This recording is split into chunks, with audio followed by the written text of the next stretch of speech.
In today's tutorial, let me show you how to download and install The Sims 4 on your PC or laptop for free. First, open up a browser on your PC or laptop and navigate to thesims4.com. After that, go to the top right where it says Play for Free. Next, select EA app for Windows. Now, once it loads, we'll scroll down and select Download the EA app. Save the EA app installer to your computer, and then open up that installer. When it opens, select Let's Go.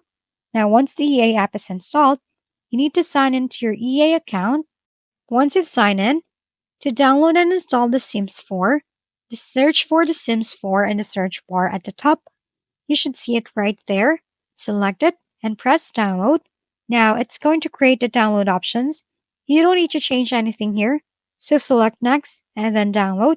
Now it's going to download The Sims 4 to your PC. And that's it for today's video. This has been your go-to channel for gaming content, Gaming Family. Don't forget to like, subscribe, and leave your comments below. See you on the next videos.